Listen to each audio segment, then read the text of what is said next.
It's the 21st century, and it's time for you to break free from the old ideas, the old beliefs, the old shackles that have been holding you back and keeping you bound in misery and failure.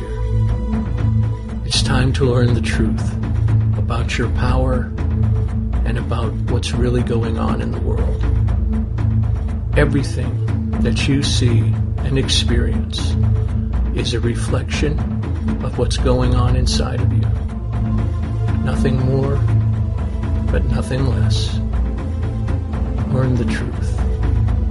Change your life. Change the planet.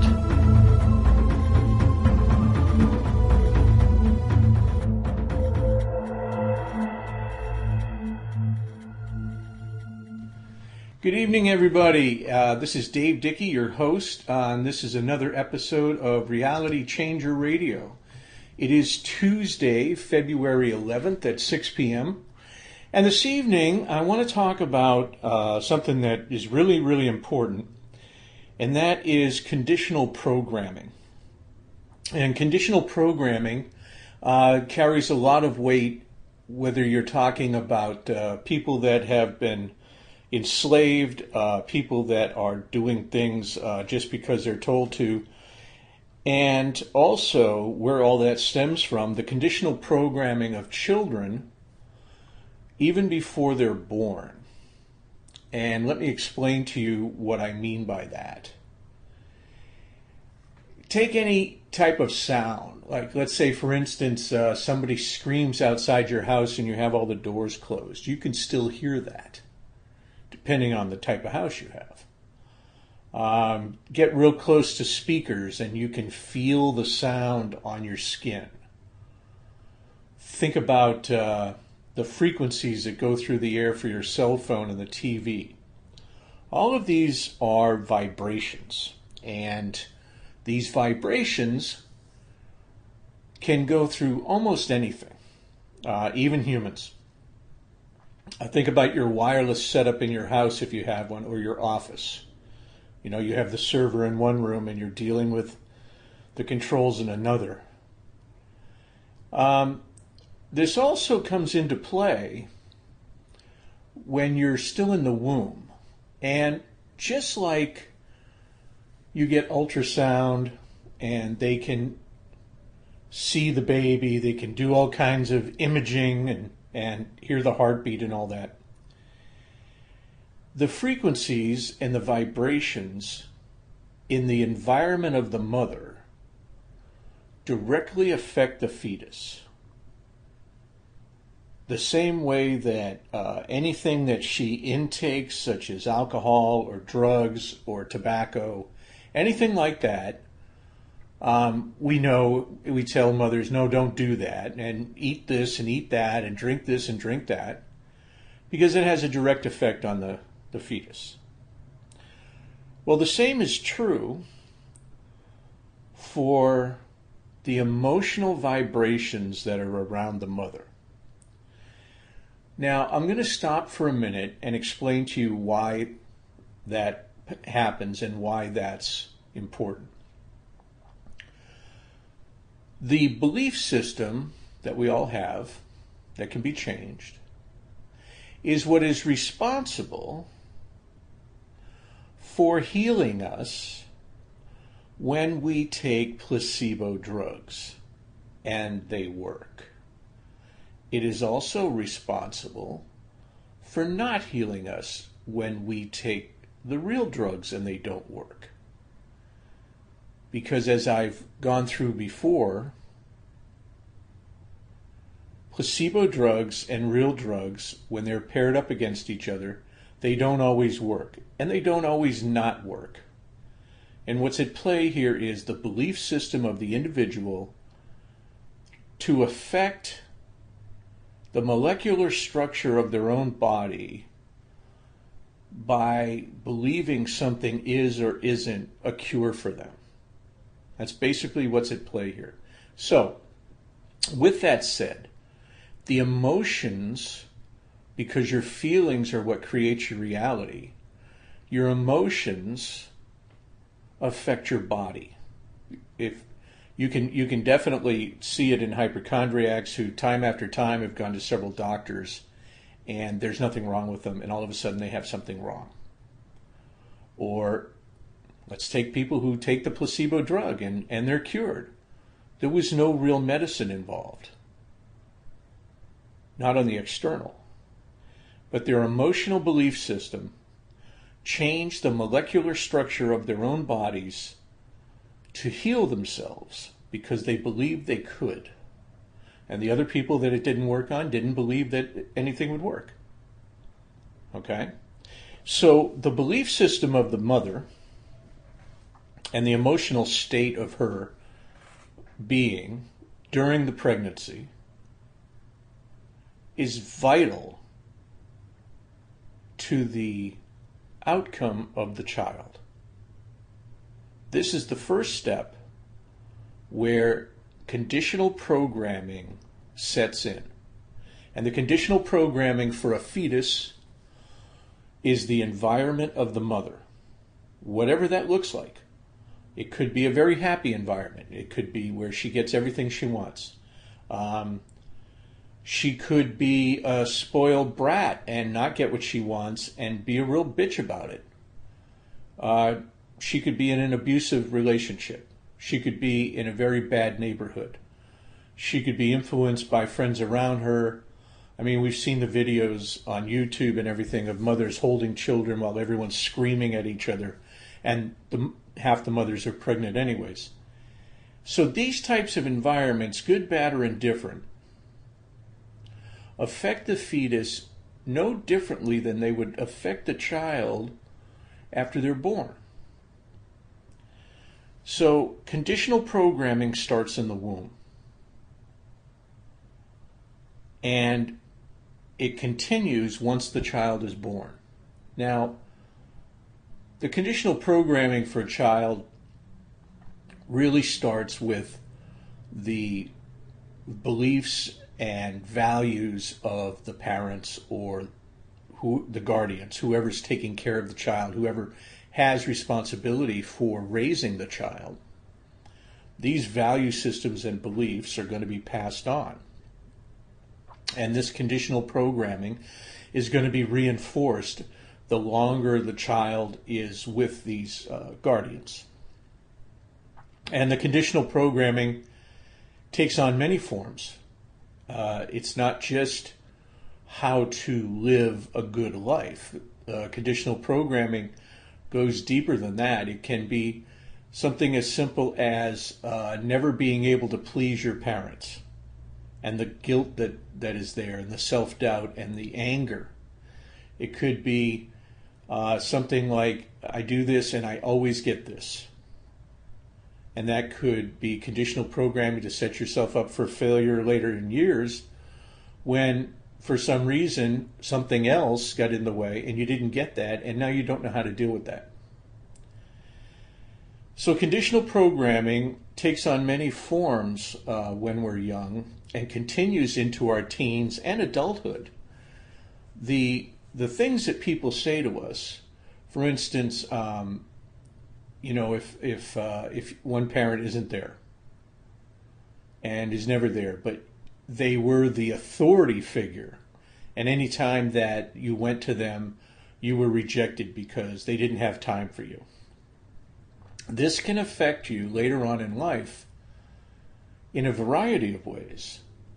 Whenever you're dealing with anyone that you believe is in a position of authority, let's say, for instance, you deserve a raise, but your conditional programming has been that every time that you went to that figure of authority to get what you wanted, you were told no, because they were too busy. And that's what you grew up with. Or they rejected you, or they disciplined you for actually being yourself. And so that kind of conditional programming can stifle you in your job. It can trap you into a box where you never express your true talent. Even though it's there, and you'll find people around you going, God, you're so talented. or you're so smart, or you're so brilliant. Why don't you do this? Why don't you do that? And then you find yourself telling them, well, I don't know. They wouldn't appreciate it anyways. Why bother? Why bother? Why not bother? Okay? So those types of things can really hit home in an employment situation. Let's say your self-esteem. Let's say you wanted to try out for school sports and they never let you do it. Let's say, for instance, your parents never let you do it. Although your friends were like, well, dude, you really ought to do this. But your parents always said, no, no, no. It's not good, it's not good. So now we're talking about a type of conditional programming where before you attempt anything, you need approval. You need someone's approval. And that can get twisted as the years go by. Where you need someone who's in charge of you, because that's where the programming came from. Your parents were in charge of you. You need someone who's in charge of you to basically approve of you before you attempt anything out of the ordinary. So you will constantly look for approval from those that are close to you. Constantly look for them to see what you're doing, appreciate what you're doing, and actually voice their appreciation to you before you feel content. Another thing that can happen is that in your relationships, you can look at your significant other as the person that needs to approve of you or needs to reject you because you were always rejected. And one of these things that happens is that we replay this pattern over and over again until we clear it out. You'll hear the stories of, how does she always end up with the same kind of guy? Or, she's just like the other ones. These types of things are true, but it's not enough to know that there's a pattern there. It's vital that you understand where the pattern came from of the conditional programming. Because once you understand what's going on and what's causing the pattern, then you can take steps to start turning that around. It's like you can't fix anything unless you know what's broken. If you are not happy in certain areas of your life, or if you feel as if you're being held back, or mistreated, or not respected, or anything like that, then my advice would be to start analyzing what your life was like growing up. And some of these things can take place outside of the family environment, because we're always taught to emulate those that are closest to us, and that conditional programming starts at a very, very young age, to emulate the parents. Here, I do it this way, you do it this way, and we're all going to be happy. And so that conditional programming is, as long as I do what they're doing, I will end up being happy, and that's all I really care about.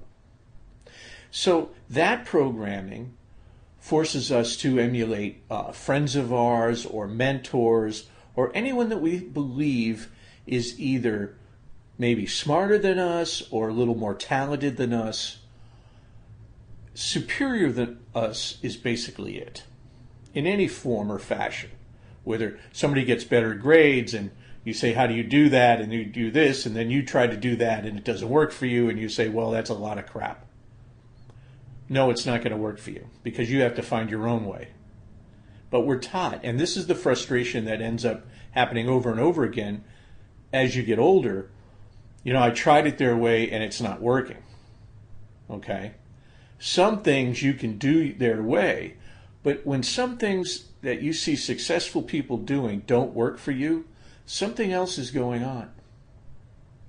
You can't just look at the external and mimic it and expect it to duplicate results in your reality.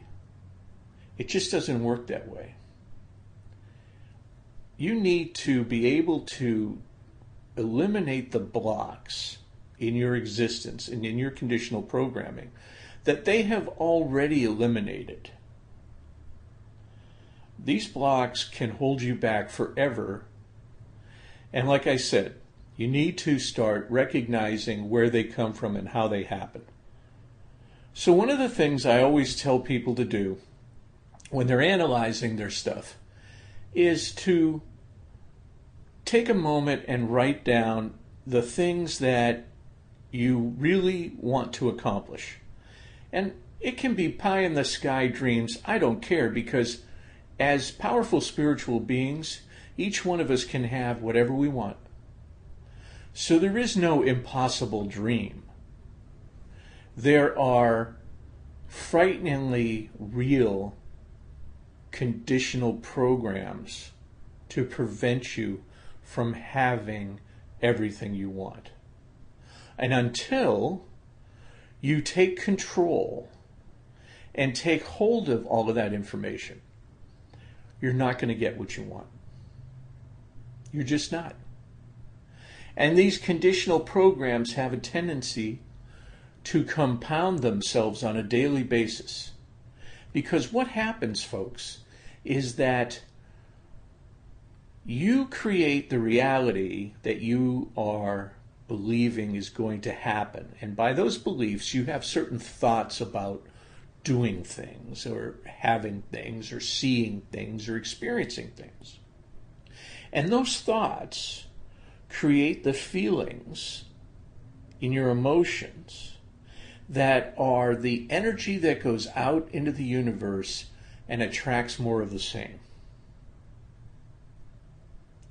So these programs, these limited belief conditional programs that you have inside of you, unless you change those, they're going to compound themselves. And how they do that is you prove yourself right by creating the environment that would not exist if you didn't have the program.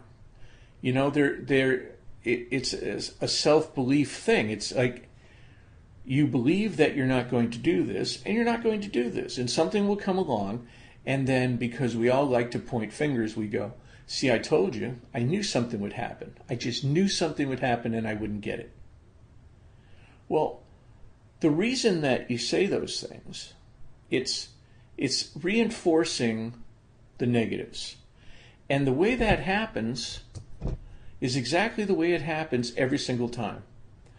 You set up the vibration in your existence of a lack. That's a very real thing there. It's a lack of a skill. It's a lack of a raise. It's a lack of a love. It's a lack of a vehicle. It's a lack of anything that you feel you can't have for whatever reason. And sometimes you don't even feel you can't have it. And that's where the conditional programming comes in. So I say to you, understand this. If there's something that you want, and I don't care what you claim is the reason you don't have it, go deep into that, whatever that reason may be. Go deep into that, because there is a conditional program inside of you that is causing that reason, that is preventing you from having what you want. Okay? And every time that you attempt to get it, those programs come back to haunt you because you won't get it. And you'll prove to yourself that you're right. And you'll use all the old cliches, you know, see, I told you so, I knew it, blah, blah, blah, blah, blah. That's what's going to happen. And by doing that, it reinforces your negative belief. And it makes those conditional programs even stronger. You know, a lot of people say, well, I struggled and struggled and struggled. You've struggled, but you haven't done anything to eliminate the reasons for the struggle. Because nobody's telling you that. This is one of the things that you absolutely need to absorb wholeheartedly if you're going to eliminate this conditional programming. And you can do your own conditional programming for positive results, the same way it's done for the negative results. You see, that's the beauty of it. The exact same way and methods used for the negative conditional programming can be used exactly the same way for the positive conditional programming. And it works the exact same way and the exact same strength, only in the opposite direction.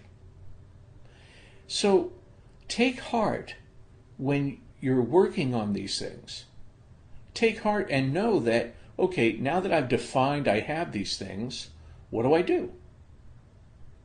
Okay, so you need to, they're like slices of an onion. You need to peel back the conditional programming. And you need to get real honest with yourself about what happened back in the past. And sometimes we push it down because we're taught to.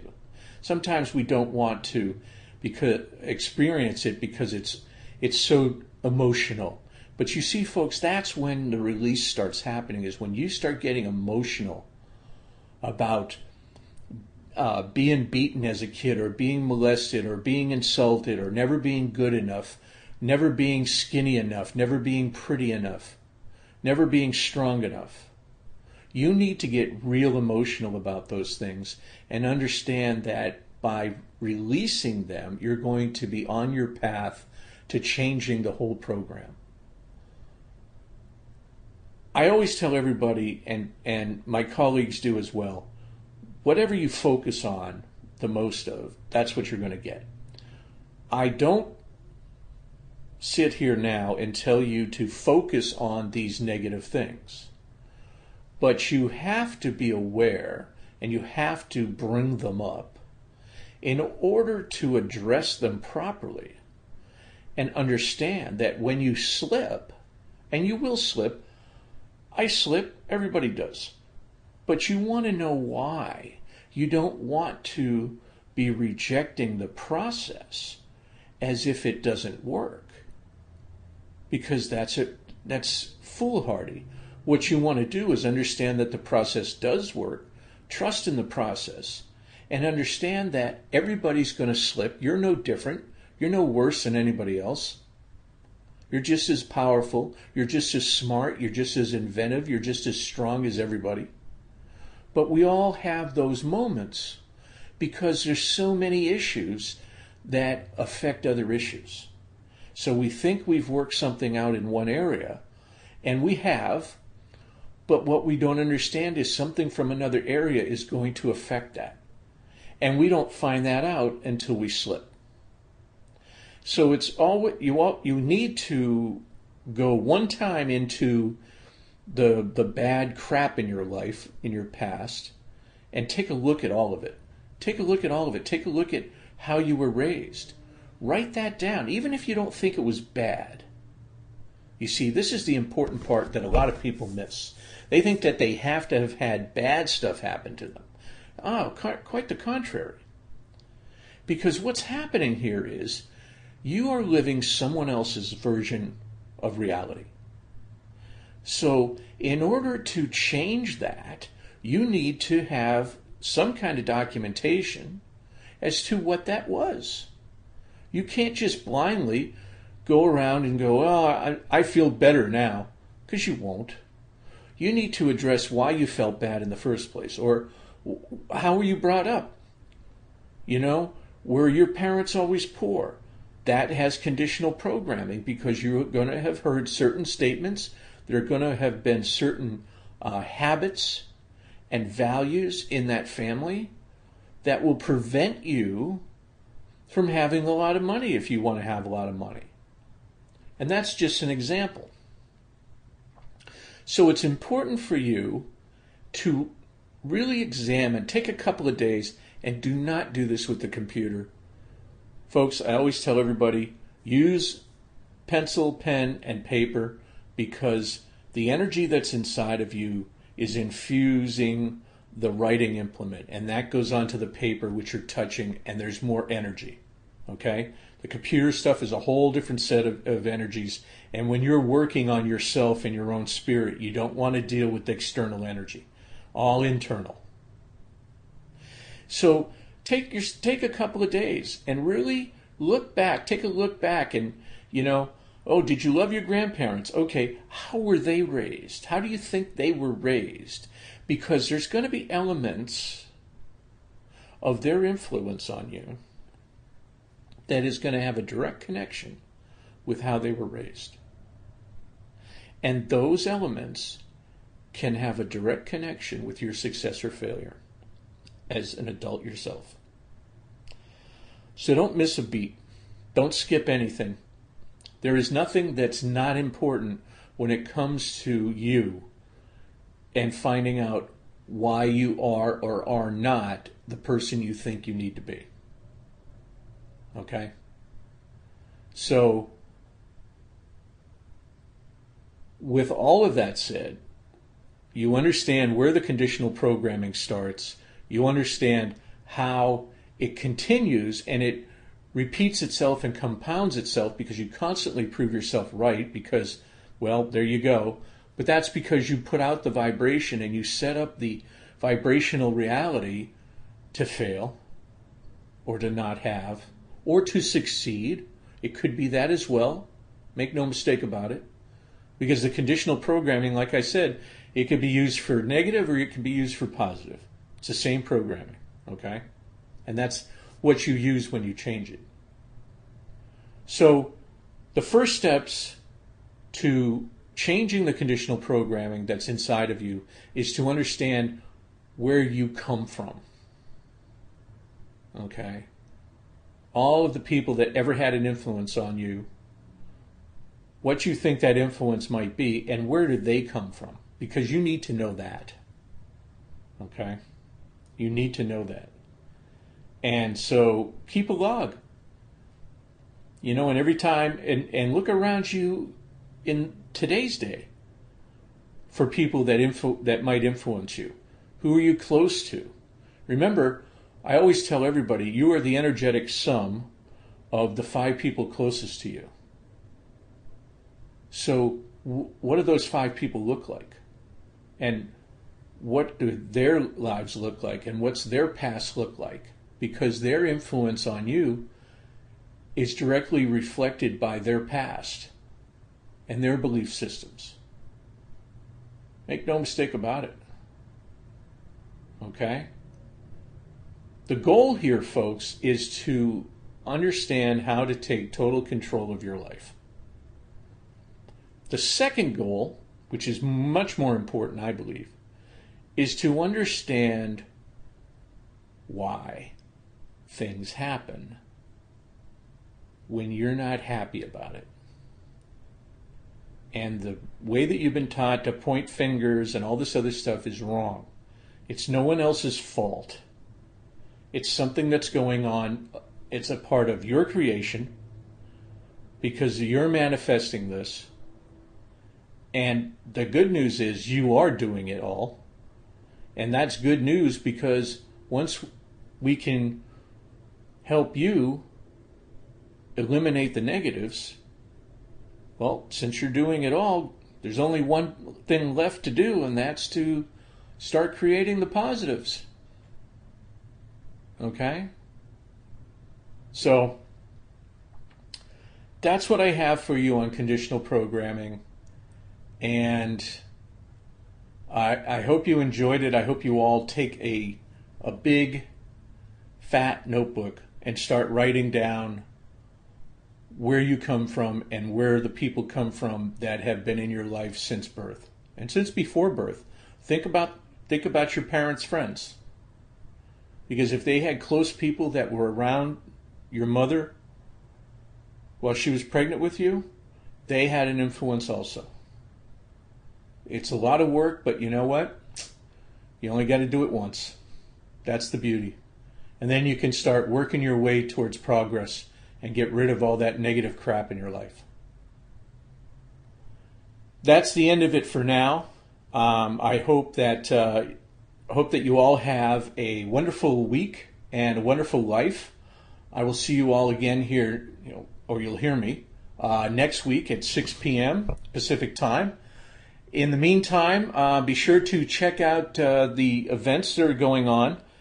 On the 22nd of February, I'm going to be at the Owl's Lantern doing a 3-hour workshop. We're going to be doing your love life and the law of attraction.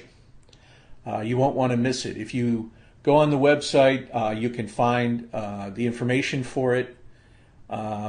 It's what you think is what you get.com.